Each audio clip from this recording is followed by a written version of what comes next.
Bom dia, pessoal. Hoje a gente vai começar a fazer 3 probleminhas, tá? Relacionado à lei de Gauss. Mas antes, não esqueçam de se inscrever no canal e nem deixar o like se vocês estão gostando do conteúdo, ok? A gente vai usar 3 probleminhas com simetrias, as 3 simetrias, uma retangular, uma cilíndrica e uma esférica, tá? Vamos começar pela retangular, com esse problema do Halliday, onde mostra uma superfície gaussiana com forma de cubo, de aresta de 2 metros, imersa num campo elétrico, dada por essa expressão, e quer saber qual é a carga contida dentro do cubo, tá? Primeiramente, tem um jeito muito simples de resolver esse problema, porque o que importa é o fluxo do campo, né? A gente viu na aula passada, que se você tem um campo e ele passa o mesmo número de linhas saindo e daqui para cá, então significa que não existe nenhuma carga aqui dentro. Mas se a gente colocar uma carga, se a gente vê que os campos modificam ao passar, por exemplo, sair mais 2, ou todos estão entrando, ou todos estão saindo, depende, a gente sabe então que tem um fluxo passando aqui, tá? Esse cubo, ele tem... A gente pode pegar o problema dele e olhar da seguinte forma. Primeiro que a fórmula do campo, ela é dada por uma função linear na componente x e são constantes nas componentes restantes, tá? Z e y. Então, se a gente olha o cubo na perspectiva onde o eixo Z está saindo do papel, né? O eixo X está para cá e o eixo Y está para cá, a gente vê que o cubo ele está na parte negativa, né? Ele está aqui. Ele tem arestas de tamanho de 2, então aqui é menos 2 e aqui é menos 2. 2? Isso. Aqui é menos 2. Né? Menos 2, 0. E aqui é 0, 2. Ok? A gente está vendo essa perspectiva, tá? Na verdade, desculpa. Aqui é... Nossa, fazendo bobagem aqui. Aqui é 2, 0. E aqui é 0 menos 2.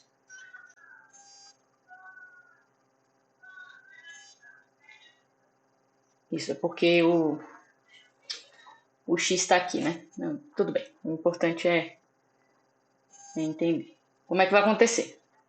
Então, aqui, se a gente modifica o y, somente o y mantendo o x constante, a gente vê que ele não muda, tá? Então, nessa perspectiva, para cá, né, para a direção do y, aqui não vai mudar, tá? Continua sendo 6 em unidade de campo elétrico, tá? Mas aqui no eixo X vai modificar, porque quando você tem na face onde X é igual a 0, X é igual a 0, você tem o campo elétrico de X é igual a 4, tá?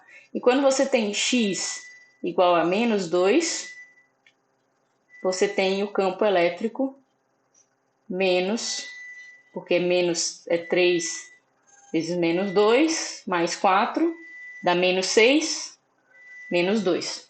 Então, o que acontece? Nesse ponto aqui, o campo, vou colocar em termos de 4 unidades de campo, né? Assim. Aqui deveria ter 6, né? 3, 4. 5, 6 e também está entrando 6. 3, 4, 5, mais 1, 6.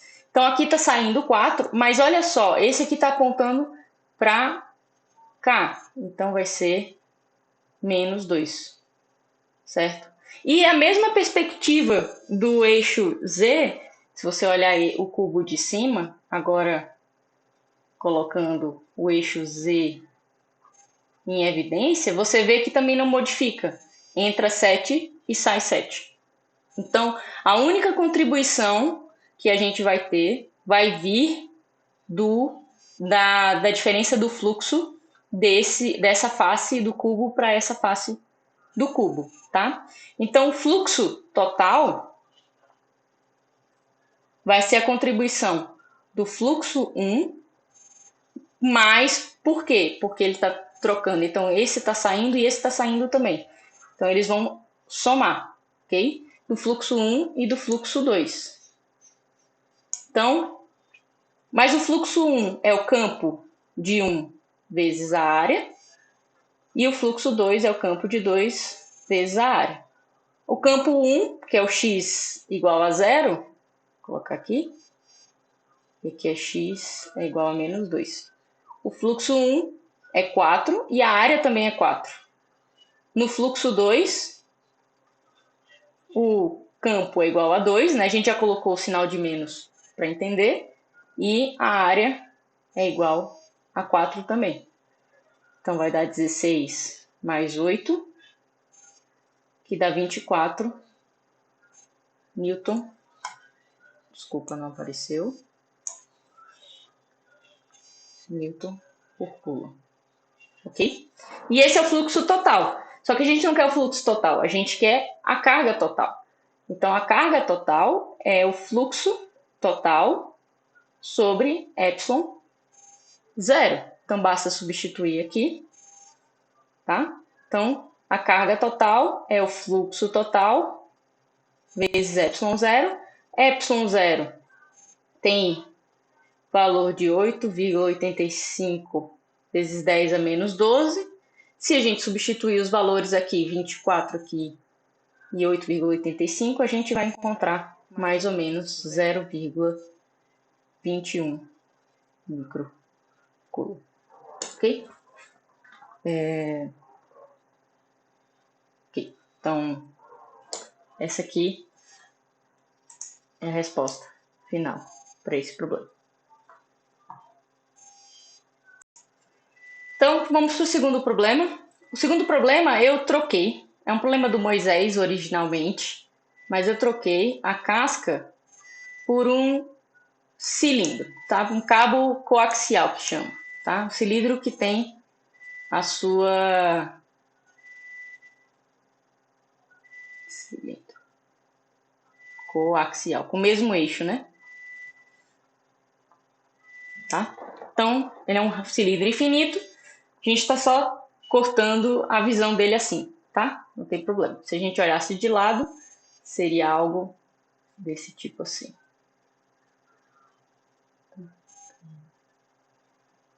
Assim aqui. E assim vai infinitamente. Ok? Então tá. Então, a gente quer estudar o campo elétrico nas 4 diferentes regiões, tá? As regiões são de 0 a R. Eu vou colocar aqui bem grande para a gente enxergar. Sai uma mãozinha ali, tá? Então, a gente tem a primeira região, que é essa. A gente vai chamar de S1, que vai ser a nossa superfície gaussiana 1. Tá? A gente tem a segunda região, que é essa, que é oca. Tá? Ela engloba o primeiro cilindro. Seria essa. A terceira superfície gaussiana é a que começa a englobar o cilindro mais externo. E, por fim, a quarta superfície gaussiana, que é a que engloba todo o cilindro. Tá? Então, vamos começar pela primeira superfície gaussiana. A primeira é exatamente igual ao problema do cilindro que a gente fez na aula passada, tá? Você tem um cilindrinho, faz uma superfície gaussiana aqui dentro. Então, você tem a equação da lei de Gauss, E dA, né, Q englobado ε0, e o Q englobado vai ser justamente o cilindrinho, o volume englobado.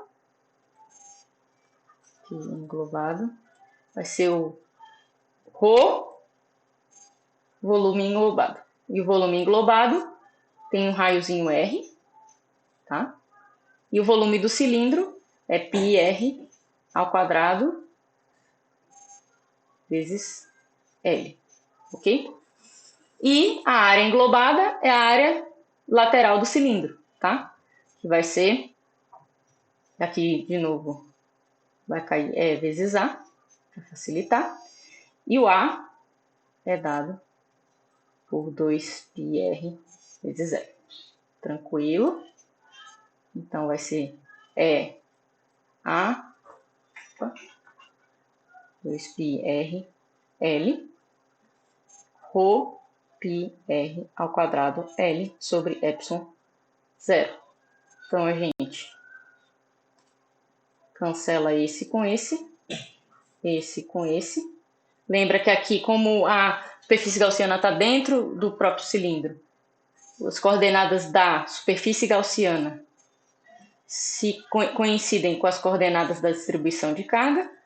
Então, a gente pode cancelar. Vai ser E, ρ, L, 2ε0 vezes Rzinho. Linear, como a gente tinha encontrado da outra vez. Até aqui tudo bem? Então, agora vamos para a segunda.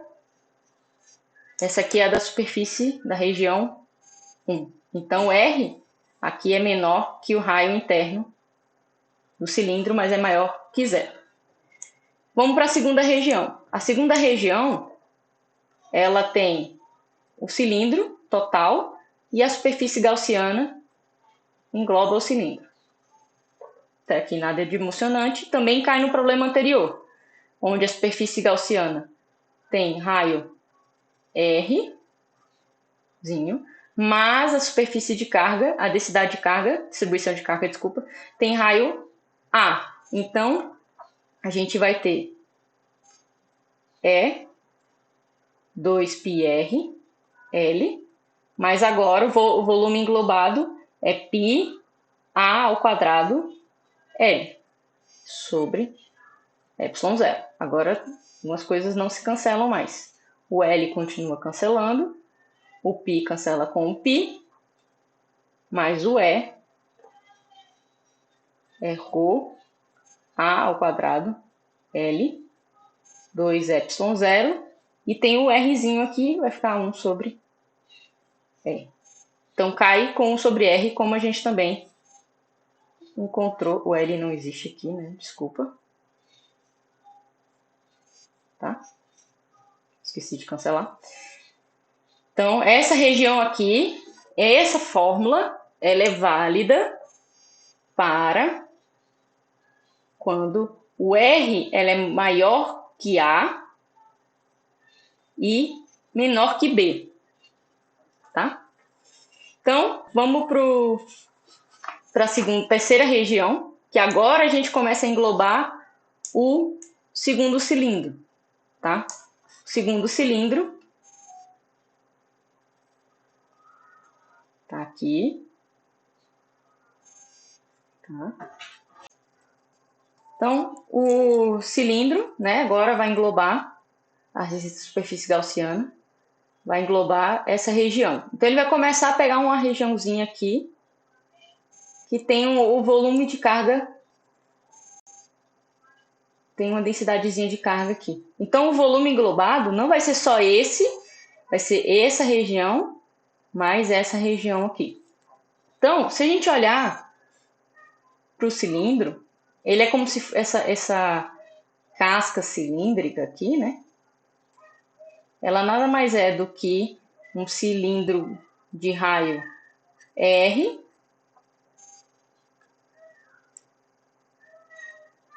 menos um cilindro de raio A. Então, esse é o volume desse cilindro. Tranquilo? Porque o volume do cilindro grande é πr ao quadrado L menos o cilindro pequeno,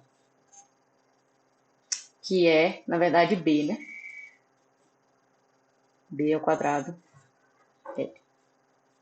A é o de dentro. Lembrando que, só para entender, aqui é o A, mas aqui é o B. Tá? Então era B, me desculpa. Então, a gente vai ter B ao quadrado L. Então, o volume dessa casca, dessa casquinha cilíndrica, ela é πL R ao quadrado menos B ao quadrado. Tá? Então, a carga total é a carga de dentro desse cilindro mais essa casca. Então, vai ser a carga total, vai ser Q1 mais Q2. Então, Q1 a gente já viu que é ρ π A ao quadrado L, né? E a carga 2 vai ser ρ π L R ao quadrado menos B ao quadrado. Tudo isso poderia ter sido feito com integral. Só estou facilitando aqui a vida usando conhecimento de ensino médio, tá? Então, vai ser ρ π L. Então, vai ser R ao quadrado menos B ao quadrado mais A ao quadrado. E agora, fica fácil resolver, porque a superfície gaussiana não muda. Vai ser E 2π R L, tá? A diferença agora vai ser desse lado, que a carga total vai ser representada por essa fórmula aqui em cima. Então, a gente vai substituir ela na parte de Q englobado, tá? Então, vai ser ρ π L sobre ε0 R ao quadrado menos B ao quadrado mais A ao quadrado. Então, cancela π com π, L com L. Então, a gente vai ter E igual a ρ sobre 2ε R ao quadrado menos B ao quadrado mais A ao quadrado sobre R. Você vê que é uma função linear, mas também é uma mistura de função linear com mistura de função 1 sobre R, né? Porque você começa a ganhar por causa da... Você cada vez engloba mais essa casca, mas também você cada vez mais se afasta mais dessa carga. Então, é por isso que tem essa mistura desses dois termos. Ok? Então, esse é o campo para a região onde o raio ele é menor que C, né? Porque é o raio mais externo, mas ele é maior que B. Tá? Então, por fim, a gente tem agora a quarta região, que é a região fora dos dois cilindros. Então, você está aqui, você quer a região aqui fora. Então, de novo, a carga total, né? É o quê? A carga total do cilindro de fora mais a carga total do cilindro de dentro. A carga do cilindro de fora é nada mais que a fórmula que a gente achou antes, quando R é igual a C. Então, vai ser π L C ao quadrado menos B ao quadrado, tá? Essa é a carga do cilindro externo. E a do cilindro interno continua sendo π L ao quadrado. Então, a carga total englobada vai ser π L o rho, né? Aqui tem tudo um rho. C ao quadrado menos B ao quadrado mais A ao quadrado. Ok? Até aí tudo certinho. E, então, o campo elétrico em 4 vai ser 2π R L, ρ π L, C ao quadrado menos B ao quadrado mais A ao quadrado sobre ε0. Então, cancela tudo. Você vai encontrar que o campo em 4 vai ser ρ sobre 2ε0, um monte de constante, não importa essas constantes, 1 sobre R. Então, no final das contas, para quem está fora dos cilindros, você vai encontrar como se fosse o campo de um cilindro. Eu não sei que tem um dentro do outro, mas ele tem essa carga total aqui. Tá? Então, é como se fosse um cilindro comum, K1 como sobre R. O mais diferente é o campo 3, onde você tem começa a captar um pouco do cilindro externo e ainda tem a contribuição do cilindro interno. Tá? Um ponto é que esses campos, nos limites, nas juntas, digamos assim, né? Aqui, saiu demais, eles têm que coincidir. Então, quando o E1 é igual, R igual a A, tem que ser igual ao E2, quando R igual a A também. Isso é fácil ver aqui, né? Porque quando aqui vai dar ρL A2ε0, e o 2 e o A vai cancelar com o A daqui de baixo, que também vai ficar o ε0. Então a gente tem o primeiro ponto. O segundo ponto é que na junção onde você tem o B, né, onde o R é igual a B, você tem que ter o E2 é igual ao E3 quando R é igual a B. Aí vamos dar uma olhada. Quando R é igual a B, a gente vai ter ρ A ao quadrado 2ε 1 sobre B. Tá aí tudo certo. Aqui, o B vai ficar aqui embaixo. Esse B ao quadrado vai cancelar com esse e vai ficar um A ao quadrado. Então, eles vão ser iguais também. Check. E, por fim, o E3 tem que ser igual ao E4 quando o R é igual a C.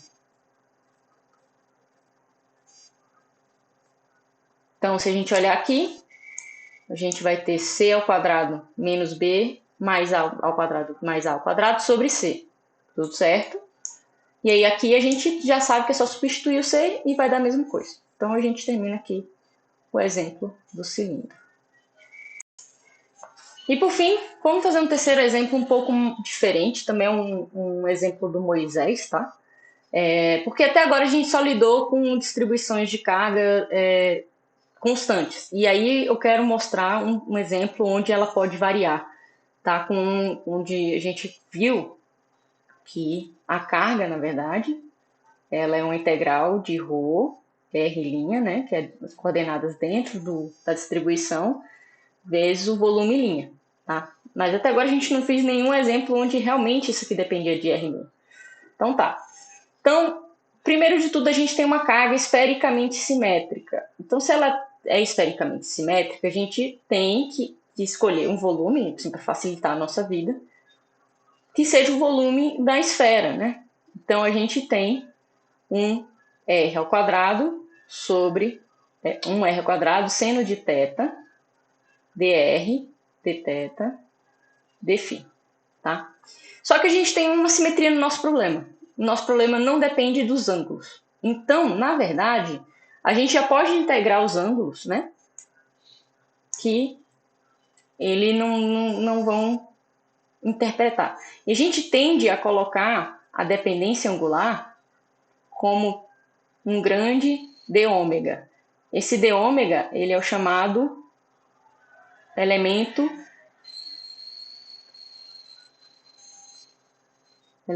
de ângulo esférico. O ângulo esférico é apenas a interpretação de quão ela varre tanto para essa direção quanto para essa direção. Então, é uma coisa assim. Como se fosse uma mini pirâmide, né?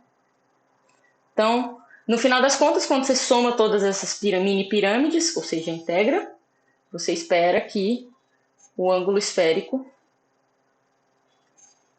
seja 4π, tá? Que é a total da esfera. Tranquilo. Só para ajudar. Porque a gente não vai precisar integrar em relação a esses ângulos. Então, ele vai dar uma constante. O que vai importar mesmo é esse dr aqui e o r ao quadrado, tá? Então, vamos lá. Vamos começar primeiro calculando quem é A. Esse exemplo, ele parece muito um exemplo de raio atômico, tá? Distribuição de carga no átomo. Por quê? Porque existe uma distribuição, um tamanho característico, tá? Em que, se eu não me engano, quando você tem R atinge A, basicamente você tem uma grande concentração de carga aqui, mas ela vai caindo com a distância. Ela permeia todo o espaço, mas ela vai caindo. Se você tem mais ou menos o R igual a A, é como se 70% tivesse concentrado aqui. Eu vou conferir isso aqui na calculadora. Menos 1 sobre epsilon. Então vai dar mais ou menos 0,37. Assim, na verdade. Então fica 40%, na verdade, aqui. Até aqui, mais ou menos. Tá? Na verdade. O melhor jeito de fazer isso é integrando. Depois eu faço. Mas enfim. Então ele cai para 1 sobre 37, 0,37% do valor aqui. Então é como se tivesse um raio característico, ok? E o resto é como se fosse uma nuvem eletrônica e tal. Então é mais ou menos um problema de átomos, ok? Então como é que a gente vai calcular agora essa integral? Essa integral, ela vai ter, a gente vai substituir o ρ0, né? Exponencial de menos r sobre a, r ao quadrado, dr. E a gente vai deixar a dependência do ângulo sólido aqui, tá? O ângulo sólido vai dar 4π. E os volumes e o limite de integração vai ser de raio do zero ao infinito, porque você vê que não tem limite para a carga. Então ela ocupa todo o espaço. Lógico que poucas cargas ocupam tão longe, né? Então aqui vai dar 4π, ok? E aqui a gente vai ter 4π por 0 até infinito de exponencial de menos r sobre a r ao quadrado d. E agora a gente tem uma integralzinha chata para resolver, tá? Mas essa integral ela pode ser resolvida usando integral por partes, né? Lembrando que integral por partes,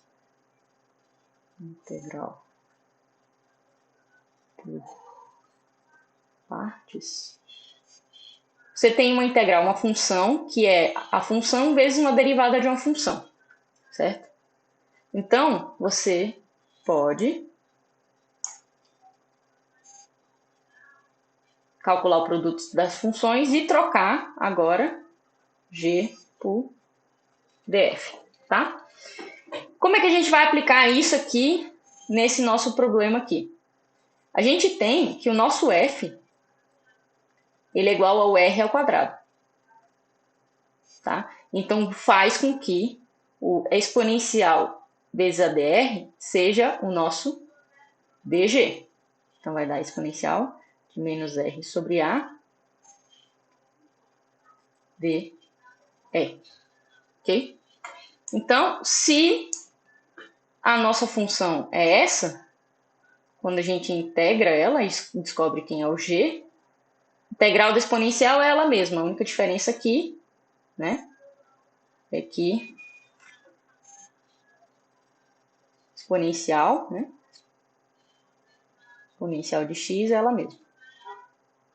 Ok? Então, se a gente substituir E menos RA dr, tá? Então, a gente chama de x é menos R sobre A. Isso aqui é de 0 a infinito, né? Tá? A gente vai encontrar que dx é igual a menos R sobre A, tá? Então, substituindo aqui, a gente vai encontrar E elevado a x dx, mas vai ficar um menos A na frente. E quando x é igual a zero, vai dar zero, R. Quando R é igual a zero, zero. E menos infinito, tá? Então, a gente pode trocar os limites de integração. A de infinito, né? Não, desculpa. Menos infinito, zero. Isso. Exponencial de x. Então, a exponencial de x é ela mesma. É de x, de menos infinito a zero. Então, quando é menos infinito, vai para zero, essa exponencial, e aqui vai para 1. Então, essa integral é o próprio a. Ok? Só para lembrar aqui. Mas aqui a gente só vai querer deixar ela como se fosse o... sem ainda determinar quem são os pontos finais iniciais, tá? Então, a gente vai deixar como se fosse g de menos a é de menos x. Eu só não troquei por menos r, tá? A única diferença é essa. Por isso que aparece esse sinal de menos. Ok? Então, aqui, o df, simples. df é 2r dr. Então, vamos usar a fórmula. O que a gente antes tinha, que era esse vezes esse, quando passar para cá, o f vai perder um r. Então, cada vez mais a gente vai conseguir iterativamente diminuindo essa potência até chegar só exponencial que a gente sabe resolver. Então, a integral de r ao quadrado de 0 ao infinito exponencial de menos r sobre a dr é o produto dessas funções, vai dar menos a r ao quadrado é menos r de a, só que agora calculado em 0 e infinito. Então, quando r é igual a zero, zero por causa disso aqui. Quando é infinito, isso aqui tenderia a explodir, mas esse cara é muito mais potente na hora de zerar. Então, esse termo vai dar zero. Só que agora a gente tem um menos, que se torna mais, por causa desse menos aqui. Então, você vai ter a de integral de 0 a infinito. Agora caiu 2r, é menos r sobre a dr. Então, agora tudo que a gente tem que fazer é tirar o 2 de dentro e ver que você vai ter a mesma ideia, só que agora em vez do f ser r ao quadrado é menos r dr. Então, mesma ideia, agora chama f de r e dg de menos r sobre a dr, tá exatamente a mesma coisa. Então, a gente vai encontrar menos 2a ao quadrado, né, que tem um 2a aqui, e esse cara ganha um a quando integra. 2a ao quadrado, r, exponencial de menos r sobre a, de 0 a infinito, que também dá zero, pelos mesmos motivos da conta anterior. E aqui vai ganhar um sinal de mais, 2a ao quadrado, de 0 a infinito, é menos r sobre a dr. Que a gente viu que essa integral nos dá o próprio A. Então, a gente encontra no final das contas 2A ao cubo. E aí, como é que a gente junta esse resultado ao resultado da carga total? A gente volta na conta toda e vê que essa integral aqui vai me dar 2A ao cubo. Então, a carga total da distribuição é 4π. Tem um 3 em algum lugar. 4π ρ 8π, né? 8π ρ 0 A ao cubo. Então, essa é a carga total. E com essa carga total, a gente pode calcular... Não, na verdade, com essa integral calculada, a gente pode calcular o campo elétrico em qualquer região do espaço, tá? Não vai existir fora, dentro, mas não é tão fácil de resolver não, porque agora a gente também vai ter que resolver a integral, né? Lembra que a lei de Gauss, integral do fluxo, é igual à carga englobada. E essa carga englobada vai ser essa mesma integral aqui, só que em vez de infinito, que facilitava muito a nossa conta, vai ser um R, tá?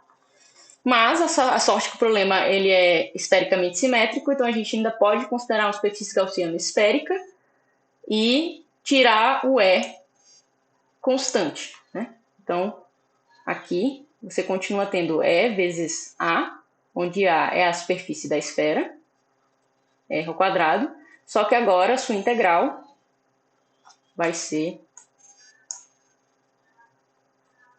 0 até R. Eu vou colocar X, ou R', que a gente tinha feito, né?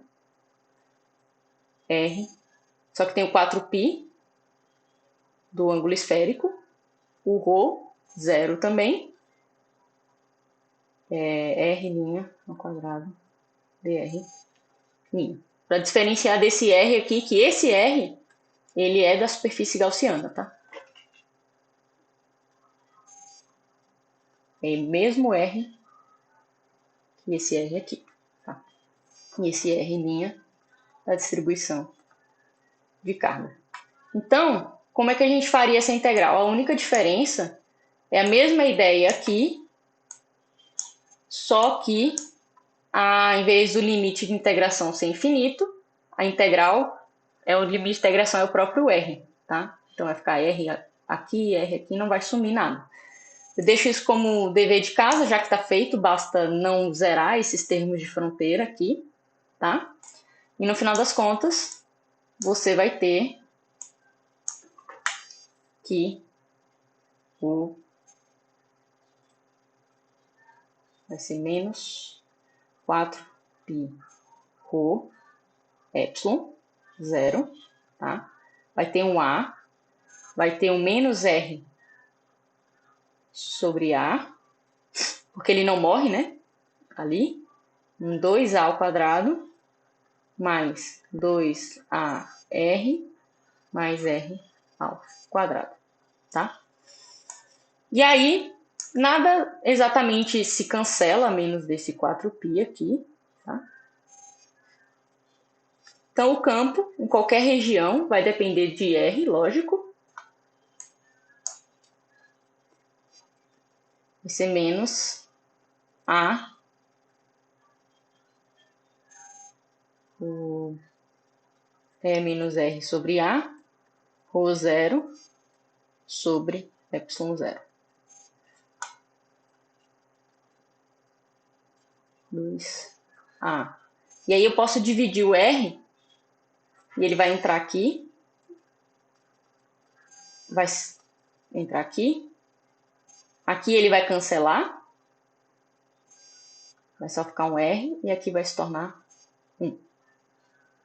Tá? Então, esse é o campo elétrico dessa distribuição de cá.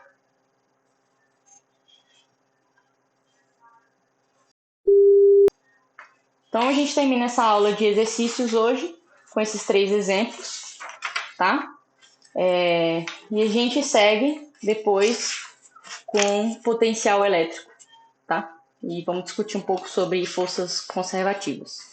Não esqueçam de se inscrever no canal, ok? Sugestões, estou abertas. Problemas que queiram resolver, que acham interessantes, também estou aberta. Posso tentar resolver. E é isso, gente. Até a próxima.